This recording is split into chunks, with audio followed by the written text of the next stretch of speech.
सिखाया तो सब कुछ तुमने है। हाँ, फर्क सिर्फ इतना है, तुमने गाली गाली की तरह नहीं दी। लड़की इस काले परिवर्तन से नीली पड़ गई थी। हेलो एवरीवन, नमस्ते। आज फिर से किसी के लेख की बारी है और आज का लेख श्री सुषमा गुप्ता जी का है। सुनिएगा और बताइए आपको कैसा लगा। आधी रात के दृश्य में दो चांद हैं, एक आसमान पर चमकता हुआ और दूसरा समंदर के पानी पर तैरता हुआ। ऊपर वाले में जितनी नीरवता है, नीचे वाला उतना ही झिलमिल करता हुआ सब कुछ। लड़के ने जेब में से फ़ोन निकाला और मैसेज किया, मेरे सामने एक दृश्य है, नृत्य करता हुआ, मैं इसमें तुम्हें सामने देखना चाहता हूँ। सोई हुई लड़की ने करवट ली। दीवार पर टंगे हुए घुंघरुओं में से दो घुंघरू नीचे टपक गए। टपके हुए घुंघरू से जो आवाज़ हुई, टपक कर नीचे फर्श से टन से टकराए। लड़के ने 10 मिनट तक स्क्रीन को घूरा, रिप्लाई आता होगा। लड़की ने टन की ध्वनि से जागी, चौंक को नींद में अनुभव किया और करवट बदल ली। लड़का समंदर से सटी चट्टान पर बैठा था। ठीक उसी समय एक मछली ने उसके पैरों को चूसा। उसने उस छुअन को ठीक उसी तरह जैसे लड़की ने चौंक कर उस नींद को अनदेखा कर करवट बदल ली थी, उसने भी उसको अनदेखा किया और लगातार फ़ोन की स्क्रीन को घूरता रहा। लम्हा छूट गया, बिल्कुल वैसे ही जैसे जीवन के ठीक बीच से जीना छूट जाता है। लड़के ने हताशा से पैर पानी से बाहर निकाला और रेत झाड़ने लगा। लड़की सोने में मुस्कुराई। उसने अपनी जीभ पर से रेत का कण बटोर कर साइड की टेबल के दराज में सरका दिया। लड़के ने हथेलियों को मुट्ठियों में भींचा और पैंट की जेब में भर लिया।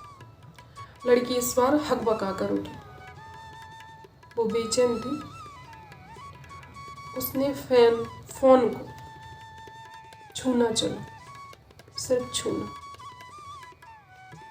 लड़की इन दिनों गुस्से में गाली देती है।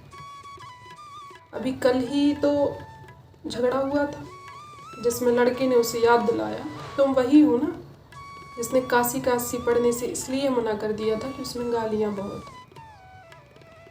यह भी कोई किताब है? हद गालियाँ ही गालियाँ। आँख से खून टपक आए। बाबा माफ़ करो, मैं नहीं पढ़ सकती। तब वह कितना हंसा था।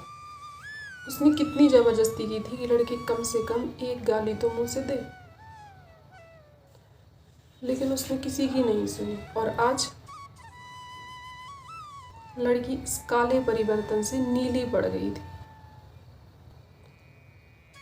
लड़के ने अपनी उदास आंखों में प्रश्न चिन्ह टांगा, ये गालियाँ तुमने सीखी कहाँ से? ऐसे तो मैं भी नहीं देता। लड़की स्तब्ध।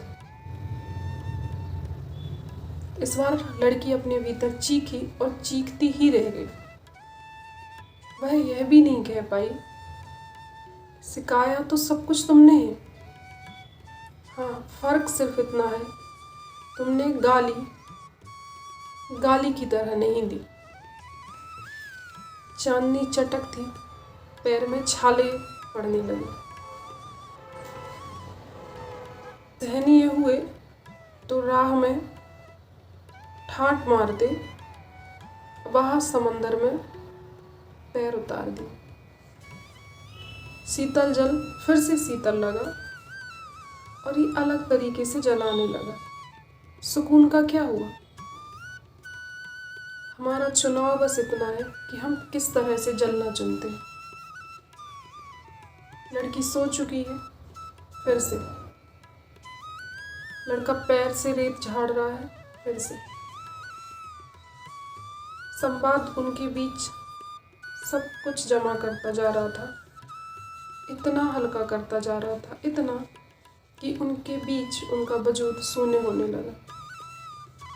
रीतना किसके हक में? नियति एक भयावह सवाल है। जो बहुत कम निष्ठुर नहीं होता।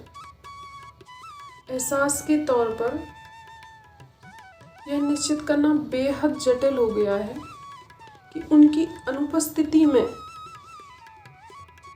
उसकी उपस्थिति बेहतर थी या उसकी उपस्थिति में उसकी अनुपस्थिति।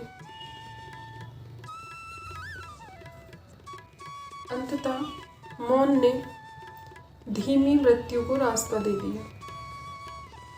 ये लेख है श्री सुषमा गुप्ता जी का। कैसा लगा आपको बताइएगा। जाहिर सी बात है, मुझे तो अच्छा लगा था, इसलिए मैं शेयर कर रही हूँ।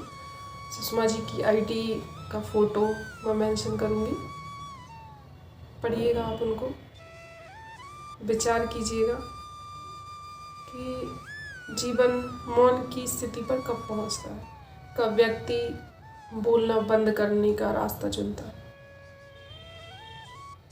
इसके ही साथ thank you so much for listening. Thank you.